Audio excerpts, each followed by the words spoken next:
हाँ चोॾीअ जा चंड सवे उभरन तुझो चमकण सजन पियो भई भई हथ खणी चो सुभान अल्लाह। ये अल्फाज के वणन था हथ खणी मिली करे चोॾीअ जा चंड लखे उभरन तुझो चमकण सजन पियो चोॾीअ जा चंड सवे उभरन तुझो चमकण सजन पियो भली महबूब ॿिया मोर कण भली महबूब ॿिया मोर कण तुझो मोर कण सजन पियो चोॾीअ जा चंड सवे उभरन भई भई हथ खणी आवाज़ सां चोॾीअ जा चंड तुझो चमकण सजन पियो चोॾीअ जा चंड सवे उभरन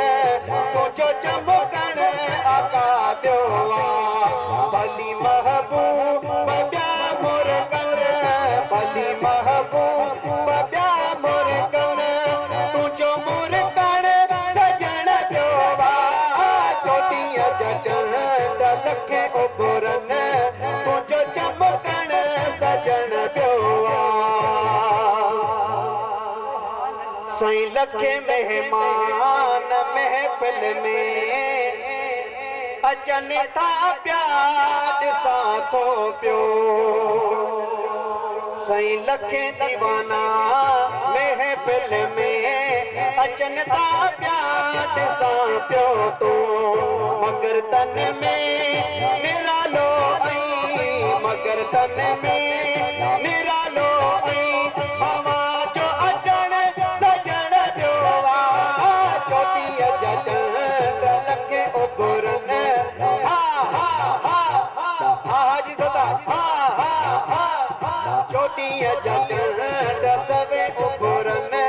तुझो चमकण सजन पियो चोॾीअ जा चंड लखे उभरन तुझो चमकण सजन पियो साईं अवां जी ज़ात अतहर में उमेदूं हिन सभई आका साईं अवां जी ज़ात अतहर में उमेदूं हिन सजन साईं अवां जी ज़ात अतहर में उमेदूं हिन सभई साईं छॾ दर दुनिया वारन जा छॾ दर दुनिया वारन जा अवां खां घुरण सजन पियो चोॾीअ जा चंड लखे उभरन तुझो चमकण सजन पियो चोॾीअ जा चंड सवे उभरन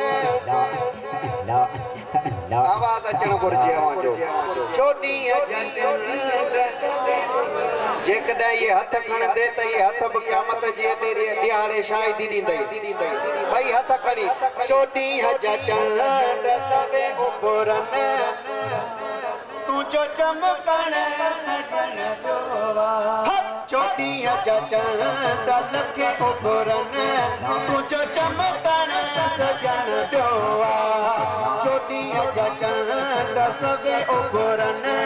तुझो चमकण सजन पियो दर्द दिल जा ॿिया दुख सुख हवाला हिन हयातीअ जा अॼु जेके बि दिल में दर्द तकलीफ़ूं अथई सरकार के साड़ा कर ॿुॾल बेड़ा तरी पवंदा